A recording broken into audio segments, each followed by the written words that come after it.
안녕하세요. 사자성어로 풀어보는 마음속 이야기 푸르메입니다.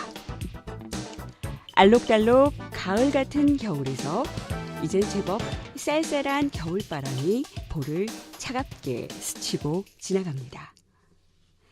따뜻한 이부자리를 벅차고 아침 시간을 맞이하는데 때론 민기적거리고 싶은 요즘이네요.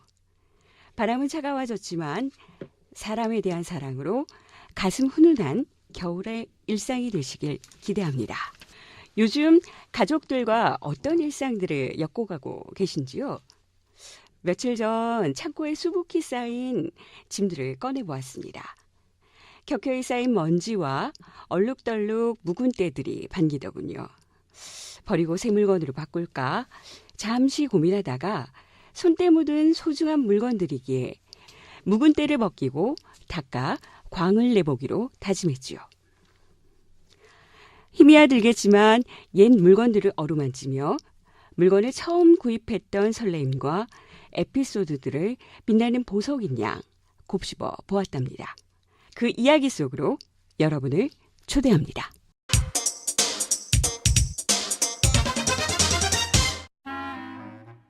휴, 먼지가 가득하구나. 엄마 너무 지저분하다. 이거 버리고 다 새 걸로 사요. 쓸 수 있는 물건들도 여럿 있는걸. 너무 낡은 물건은 버리고 쓸 수 있는 물건들은 깨끗이 닦아볼까? 치. 물건을 사며 구입했던 추억들을 한번 생각해봐. 이렇게 닦아놓으니까 쓸만하지? 힘은 좀 들겠지만 물건에 대한 애정도 생기고 말이야. 스튜디오의 고향 영상 미디어 센터 라디오 제작단 여러분들이 함께 하셨습니다. 모두들 유쾌한 11월의 일상 보내고 계신가요? 네. 예, 리얼한 연기 감사드립니다. 여러분들도 해묵은 물건들을 정리하며 버릴까 아니면 깨끗이 닦아볼까 고민하다 세세로 또는 청소솔로 쓱쓱 닦아보셨던 경험들이 하나둘 있으실 텐데요. 옛 물건에 얽힌 보석 같은 이야기들 있으시다면 함께 나눠주시겠어요? 네, 제가 좀 찔립니다. 집안 정리정돈을 하다 보면 나중에 쓸 것 같아 모아두었다가 더 정리가 안 된 경험들 있으시죠? 그래서 버리는 경우가 굉장히 많았는데요. 아이가 처음 입었던 베네저글이며 유치원복, 장난감들을 버리려다가 나중에 아이가 크고 자라면 소중한 추억이겠다 싶어서 깨끗이 닦아 장롱 깊숙이 보관해 두었습니다. 이런 짐들 많이 있어요, 저희 집에. 네, 그 추억이란 게 뭔지 이 아직 버리지 못하는 이 물건들 좀 염려가 됩니다. 예, 또 다른 경험들이 있으시다면 함께 나눠주셔도 좋을 것 같아요. 네, 저 같은 경우는 타임캡슐이라고 해서 그 아이들 유치원 때 뭐 발레복, 그리고 발레 신발, 그리고 뭐 유치원 때 그림 그려서 파일에다 정리해 놓은 거 있잖아요. 그거를 이제 박스에다가 작은 아이, 큰 아이 걸 정리를 해서 지금도 현재 보관을 하고 있습니다. 근데 초등학교 때 또 이제 그때 당시 아빠가 크리스마스 선물로 사주셨던 그때 당시 인공지능 강아지가 있었는데요. 와우. 그거를 계속 버리지 않고 놔뒀다가 최근에 이제 닦아서 이렇게 작동이 되는지 한번 건전지를 끼워봤더니 걔가 움직이고 뭐 밥 달라 소리도 하고 뭐 노래도 부르고 그러더라고요. 그래서 제가 이제 강아지를 한 마리 키우고 있는데 그 강아지한테 줬더니 친구로 여기고 걔를 핥아주고 요즘 지금 그러고 있는 상태인데요. 이렇게 저는 이제 아이들 그런 어렸을 때 그런 물건들을 보관했다가 아이들하고 같이 시간 될 때마다 한 번씩 꺼내보면은 굉장히 아이들도 좋아하고 저도 예전에 그 어릴 때 추억에 젖어서 아이들하고 많이 이야기를 하게 되더라고요. 예. 네. 작은 물건들 속에서 이야기가 만들어지네요. 예, 저도 한편으로는 정리정돈을 잘해야겠다 싶어서 모아두었다가 막상 쓸 것 같은데 짐이 되는 경우가 많더라고요. 그래서 그냥 쓰레기통으로 직행하는 경우가 많았었는데 요즘에 좀 아쉬운 것은 그래도 첫 번째 베네저고리 정도는 남겨뒀으면 아이들에게 좋은 추억이지 않을까 하는 생각들도 들더라고요. 그런데 요즘 리사이클링을 넘어서 옛 물건의 디자인, 실용성의 가치를 더해서 새로운 물건으로 재탄생시키는 업사이클링도 보편화되었다고 하는데요. 혹시 업사이클링의 기술을 갖고 계시거나 이와 관련된 에피소드들을 갖고 계신 분들이 있으신가요? 그러면 쉬운 말로 하면 재활용 이런 의미인가요? 그러니까 가치 있는 재활용, 그러니까 그 재활용을 통해서 재창조되는 새로운 물건들인 거죠. 뭐 저희들이 쉽게 보기는 현수막 가방, 버려지면 쓰레기이지만 현수막 가방이 나름의 상품의 가치로 태어나는 부분들이 있는 거죠. 그러니까 리사이클링은 재활용하지만 거기에 또 다른 새로운 가치를 부여해서 새로운 물건으로 재탄생하는 거죠. 예. 그래서 제가 최근에 봤던 그 강의들은, 그러니까 마을 속의 강의들은 그 저희들이 낡게만 생각하고 있었던 목도리들이 있잖아요. 그 목도리들 사실은 갖고 있다가 그냥 쓰레기통으로 버리기 십상인데요. 그것들을 다 모아다가 그것들을 다 치더라고요. 그리고서 그거를 발판 럭으로 새롭게 재조직하는 부분들이 있어서 야, 오히려 지금처럼 저성장, 저고용 시대라면 그런 부분들이 우리에게는 더 의미 있는 부분들이 아닐까 하는 생각들도 해보게 됩니다. 네, 저는 최근에요. 버려지는 폐목으로 그 가로 화분을 만들었어요. 그러셨군요. 예, 그 하나는 좀 새 걸로 엮었고 그 밑에는 좀 버려지는 폐목으로 엮었는데 그 만들어진 모양이 굉장히 예쁘더라고요. 그래서 목재를 우리는 흔히 버리거나 어떻게 처치할 방법들이 없는데 그 DIY 가구를 하시는 분들이 많거든요. 그래서 그렇게 활용하는 것도 좋겠다 그런 생각을 한번 해봤습니다. 제작하고 나서. 예. 네. 예, 정말 좋은 아이디어인데요.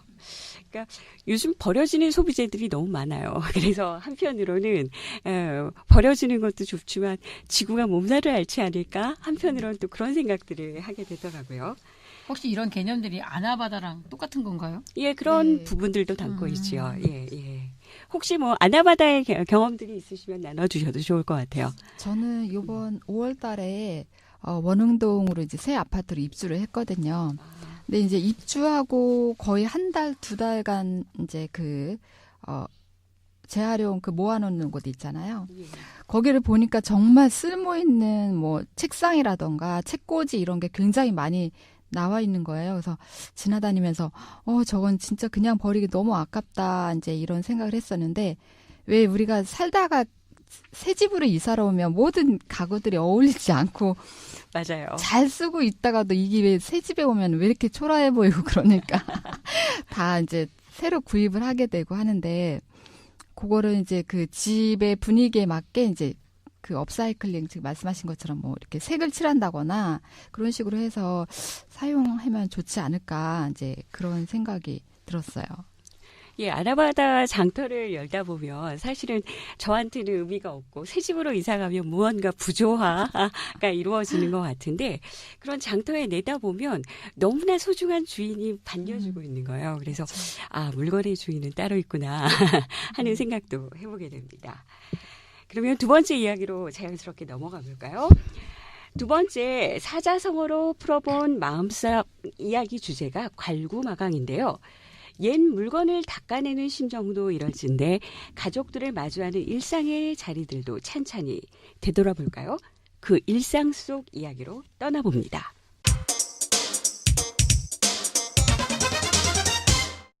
와, 물건 정리를 마치니 힘은 들지만 마음 한켠이 후련한걸.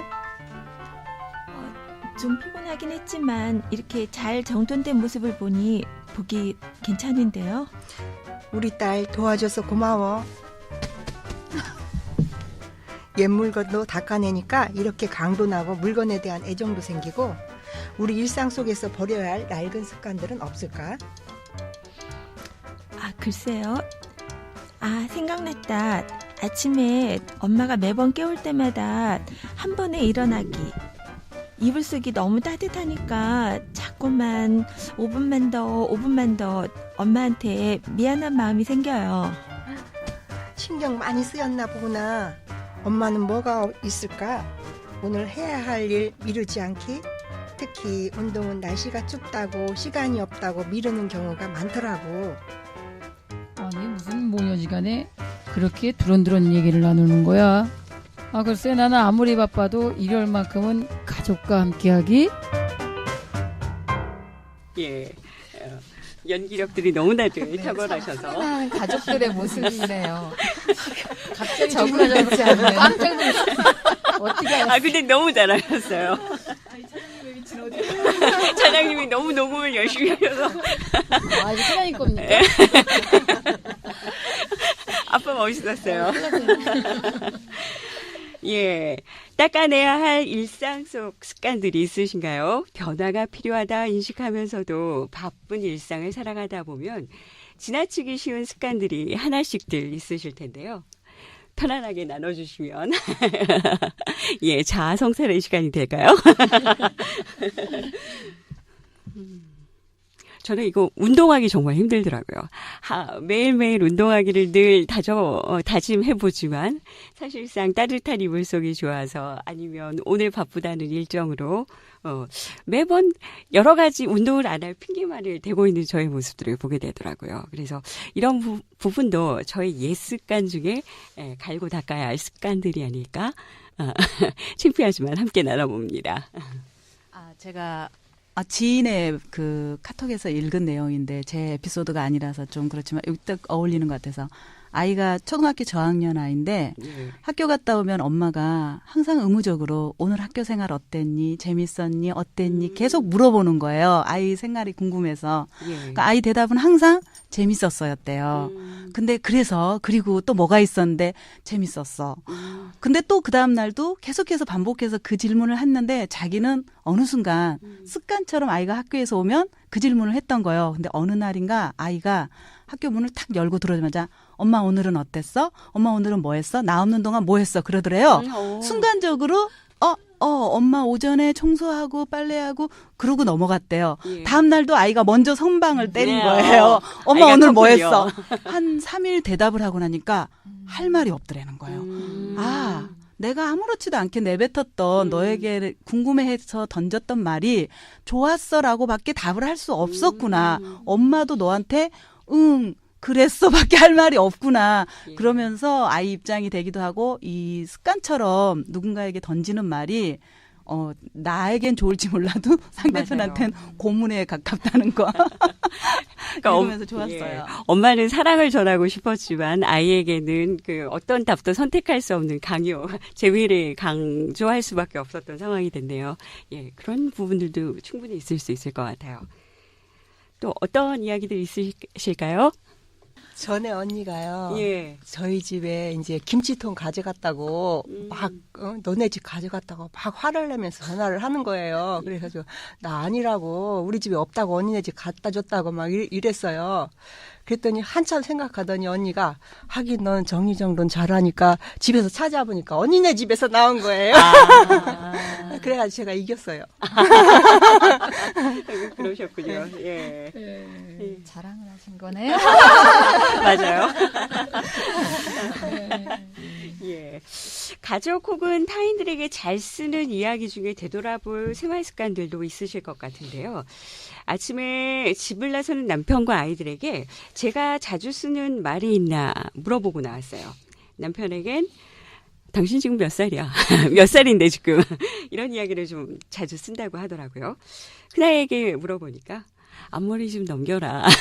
제 눈에는 보기 답답했나 봐요. 예, 이야기를 듣고 보니까 남편의 나이가 어때서 또 아이 앞머리야 왜 네가 신경을 쓰지? 이런 생각도 올라오더라고요. 이렇게 생각지 않게 늘 쓰고 있는 말들 중에서 되돌아볼 생활 습관들이 있으시면 편안하게 이야기를 나눠주셔도 좋습니다. 환영합니다. 저는 그때 우리 메르스 한창 유행했을 때 식구들이 들어오면 일단 씻어. 깨끗함이 중요하셨군요. 네, 그 부분. 근데 이런 얘기들을 저도 이제 가끔 자녀와 이제 남편 때문에 생각을 한번 해보는데 제가 이제 이런 생각을 어느 순간 문득 드는 게 사람이 자기 감정에 치우쳐 있으면 남의 이야기가 사실은 그 자기 감정에 휘말리게 되는 거잖아요. 예, 맞습니다. 그래서 아무리 좋은 얘기를 100마디를 해도 100일 동안 들었을 때 감정이 오락가락 하기 때문에 때때마다 사람들한테 맞추기는 되게 어렵지 않느냐. 왜냐면 제 마음조차도 사실은 마음 편할 때는 딴 사람의 이야기가 그냥 들어오기도 하지만 어떨 때는 오해가 났기도 해서 맞아요. 야, 이런 이야기로 하는 이런 행위들을 할 때는 어떻게 해야 되는 게 가끔 고민이 됐었어요. 혹시 여러분들은 어떻게 이거에 대해서 생각을 혹시 해보신 적이 있는지 아니면 어떤 방안을 갖고 계신지 제가 좀 듣고 싶어서 제가 질문을 좀 던져봅니다.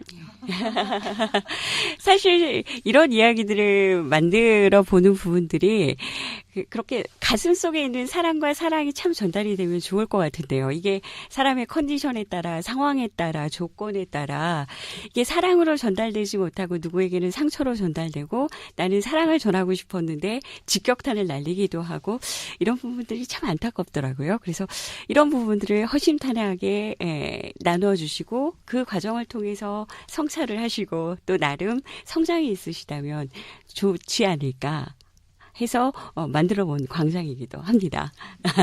저는 저 나름대로는 그냥 혼자 위안 삼는 거는 사실은 앞머리를 넘겨라 좀 진행자 말씀하신 것처럼 이런 것들도 사실은 신경을 써줘야 되는 대상이 있고 제가 말을 건네도 내 말을 받아줄 거라는 신념을 갖고 있기 때문에 가능하지 않느냐라고 맞아요. 제 스스로가 가끔 위안을 하거든요.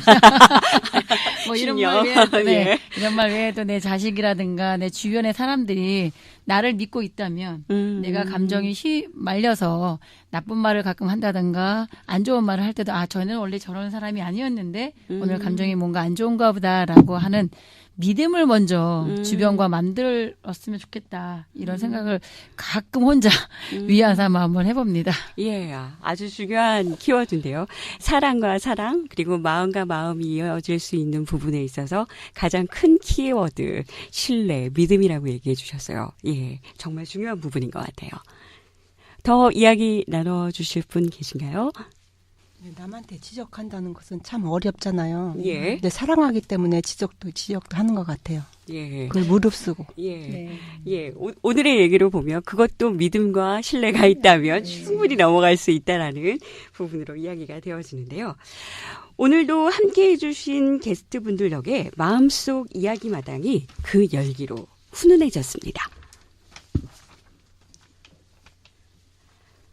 마음속 이야기 두 번째, 괄구마광인데요. 별별님의 낭낭한 목소리로 에세이 여행 속으로 떠나봅니다. 마음속 이야기 괄구마광. 네, 때를 벗기고 윤이 나게 닦아야 한다는 사자성어다. 이는 비단 해묵은 물건에만 국한된 것이 아니요. 내가 선 자리, 일상의 순간순간에도 끊임없이 각자가 갖고 있는 습관들을 갈고 닦아야 한다는 말이다. 과거의 결점들을 벗겨내고 긍정적인 장점들이 빛을 발하도록 부단한 노력이 뒤따른다는 이야기다. 사랑이라는 미명하에 쉴 새 없이 가족들에게 잔소리를 쏟아내지는 않았는지, 아이의 꿈과 비전을 함께 찾아본다는 명목 아래 아이의 의사와는 상관없이 일방적인 의사소통과 쉴 새 없는 정보 전달로 아이들을 힘들게 하고 있지는 않았는지, 저녁 무렵 오순도순 식탁에 둘러앉아 가족들과 두런두런 이야기를 나눠 보아야겠다. 각자의 자리에서 닦아내야 할 해묵은 습관들은 무엇인가? 어떻게 닦아내야 할까? 더불어 생활 속에서 자신만의 장점들이 빛을 발하도록 어떤 노력들을 취해야 할까? 벌써부터 제잘제잘 이야기거리도 풍성하다. 괄구마강이라는 사자성어로 오늘도 가슴 훈훈한 마음속 이야기를 나누어 보았는데요. 2015년 11월의 끝자락에서 갈고 닦아야 할 우리네 때묻은 습관은 없는지 찬찬히 되돌아볼 수 있는 연말이 되기를 소망합니다. 사자성어로 떠나는 마음속 이야기 푸르메였습니다.